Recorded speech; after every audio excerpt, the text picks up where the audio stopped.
Good morning students. 12ஆம் வகுப்பு இயற்பியலில் 3வது பாடமான காந்தவியல் மற்றும் மின்னோட்டத்தின் காந்த விளைவுகள் இதான் பார்த்துட்ருக்குறோம். இதற்கு முந்தைய பதிவில் மின்னோட்ட வளையம் ஒரு சட்டக்காந்தமாக எவ்வாறு செயல்படுகிறது, அதோட இருமுனை திருப்புத்திறன் எல்லாம் பார்த்தோம்.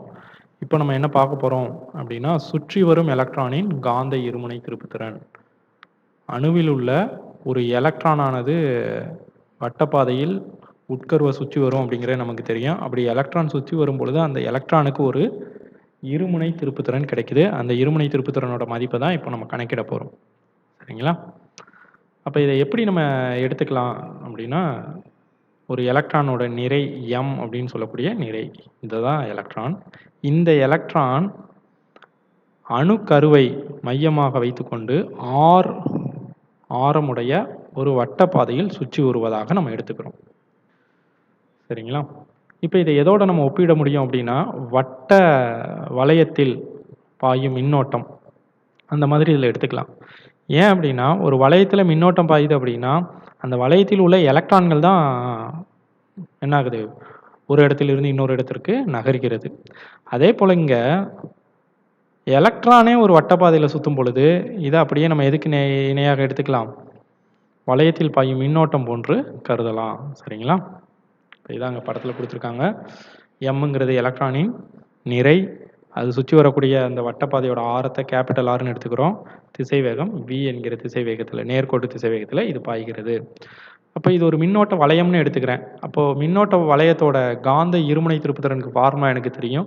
μL vector is equal to IA vector. இதை எண் மதிப்பில் எழுதுனீங்க அப்படின்னா μL is equal to IA அப்படின்னு சொல்லி உங்களுக்கு கிடைக்கும். சரிங்களா? எதனால் இதையும் அதையும் ஒப்பிடுறோம் அப்படின்னா, ஒரு கடத்தியில் மின்துகளோட ஓட்டத்தை தான் மின்னோட்டம்னு சொல்கிறோம். அப்போ இங்கே எலக்ட்ரான்கள் ஓடுகிறது. அப்போ இதை மின்னோட்டமாக நம்ம கன்சிடர் பண்ண முடியும். அதனால் இதை மின்னோட்ட வளையமாக நான் எடுத்துக்கிறேன். இப்போ இதில் எலக்ட்ரானின் அலைவு நேரத்தை டி அப்படின்னு சொல்லி எடுத்துக்கிறோம். இப்போ அலைவு நேரம்னா உங்களுக்கு தெரியும், எலக்ட்ரான் ஆனது ஒரு புள்ளியிலிருந்து ஒரு முழு சுற்று வரை எடுத்துக்கொள்ளும் காலத்தை தான் அலைவு நேரம் அப்படின்னு சொல்லுவோம். இப்போ அதை டி அப்படின்னு சொல்லி எடுத்துக்கிறாங்க. அப்போது சுற்றி வரும் எலக்ட்ரானால் ஏற்படக்கூடிய மின்னோட்டத்தோட மதிப்பு நமக்கு ஃபார்முலா தெரியும். I is equal to Q/T. இதுதான் மின்னோட்டத்திற்கான மதிப்பு. I is equal to Q/T. அப்போ இங்கே Q அப்படிங்கிறது மின்னூட்டத்துகளோட மதிப்பு. இங்கே எலக்ட்ரான் சுற்றி வர்றதுனால -E அப்படின்னு சொல்லி போட்டிருக்கிறோம். Qக்கு பதிலாக Tங்கிறது அலைவு காலம், அதை T கேபிட்டல் Tன்னு எடுத்துக்கிறோம். இதுதான் ஒரு எலக்ட்ரான் வட்டப்பாதையில் சுற்றி வருவதால் உருவாகக்கூடிய மின்னோட்டத்தின் மதிப்பு. E என்பது எலக்ட்ரானின் மின்னூட்டமாகும். வட்டப்பாதையின் ஆரம் R மற்றும் சுற்று எலக்ட்ரானின் திசைவேகத்தை V அப்படின்னு சொல்லி எடுத்துக்கிட்டோம் அப்படின்னா அலைவு காலம் T. இப்போ Tங்கிறது வேற ஒன்றும் இல்லை. T கண்டுபிடிக்கணும்னா இடப்பெயர்ச்சி பை திசைவேகம், இடப்பெயர்ச்சி டிவைடட் பை திசைவேகம். அப்போ இடப்பெயர்ச்சி அப்படின்னா ஒரு முழு சுற்றுவதற்கு எவ்வளவு அந்த இடப்பெயர்ச்சி எடுத்துக்கலாம்னா 2πrன்னு எடுத்துக்கலாம். ஒரு வட்டத்தோட சுற்றளவு, அந்த வட்டப்பாதையோட சுற்றளவை 2πr, இதுதான் இடப்பெயர்ச்சின்னு எடுத்துக்கிறோம். அப்போது T is equal to 2πr, திசைவேகம் V, T is equal to 2πr divided by V அப்படின்னு சொல்லி எடுத்துக்கிறோம். இது அலைவு நேரம். இப்போ இந்த Tயோட மதிப்பை எடுத்துகிட்டு போய் இந்த சமன்பாட்டில் இதில் பிரதியிடுங்க. Tக்கு பதிலாக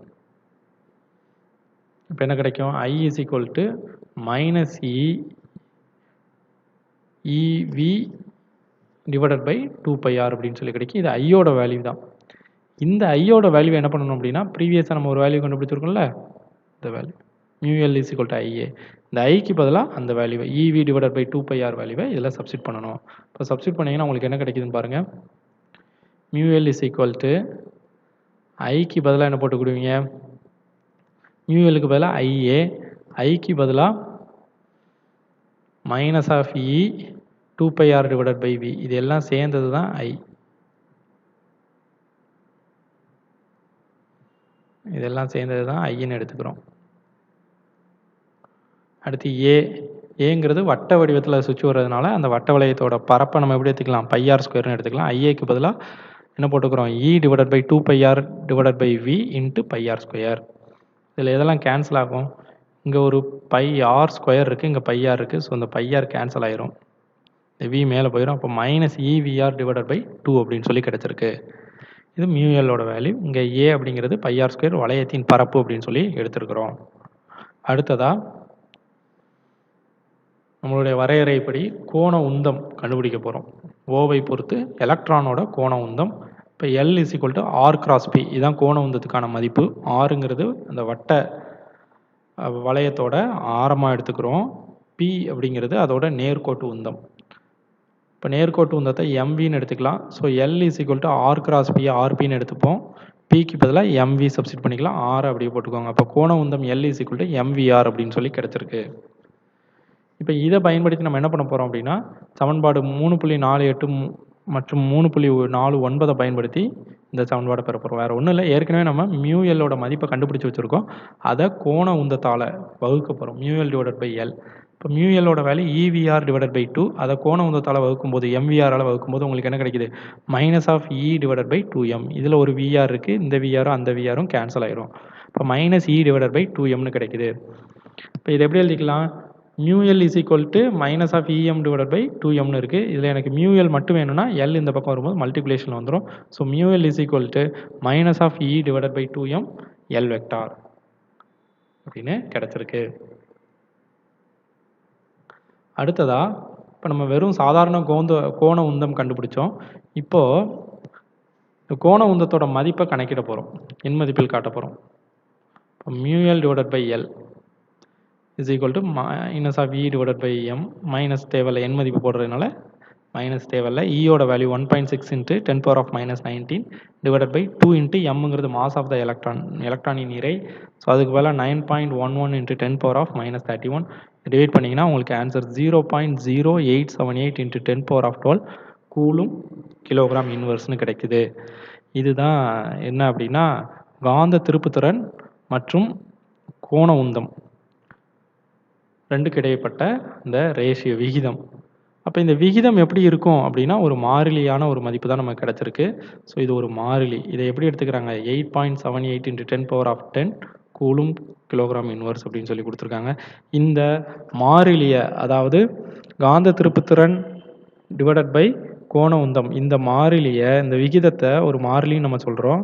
இதுக்கு பேர் என்ன அப்படின்னா சுழற்சி காந்த விகிதம் அப்படின்னு சொல்லுவாங்க. கைரோ மேக்னெட்டிக் ரேஷியோ, அதோட மதிப்பு தான் இது. ஓகேவா?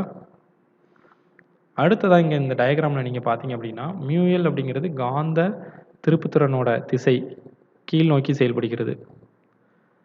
கோண உந்தத்தின் திசை பாருங்கள் மேல் நோக்கி செயல்படுகிறது. ரெண்டும் ஒன்றுக்கு ஒன்று எப்படி இருக்கும்? எதிர் திசையில் தான் இருக்கும். அதனால தான் இந்த இடத்துல நமக்கு என்ன கிடச்சிச்சு? எதிர்குறி கிடச்சிச்சு. ஸோ அதையும் இங்கே நம்ம சொல்லணும். அடுத்தபடியாக இந்த கோண உந்தத்தை கணக்கிட போகிறோம். எலக்ட்ரானின் கோண உந்தத்தை கணக்கிடலாம். எப்படி கணக்கிடலாம்? போரோட குவாண்டமாக்கல் நிபந்தனைப்படி ஒரு எலக்ட்ரான் வட்டப்பாதையில் சுற்றி வருகிறது என்றால் அந்த எலக்ட்ரானின் கோண உந்தமானது எப்படி இருக்கணும் அப்படின்னா n இன்ட்டு ஹச் கிராஸ் இதுக்கு சமமாக இருக்க வேண்டும். ஹச் கிராஸ்னால் வேறு ஒன்றும் இல்லை, ஹச் டிவைடட் பை 2π. அதாவது ஒரு எலக்ட்ரான் வட்டப்பாதையில் சுற்றி வர வேண்டும் என்றால் அந்த எலக்ட்ரானின் கோண உந்தமானது h/2π முழு எண் மடங்குகளுக்கு சமமாக இருக்க வேண்டும். இதான் போரோட குவாண்டமாக்கல் நிபந்தனை.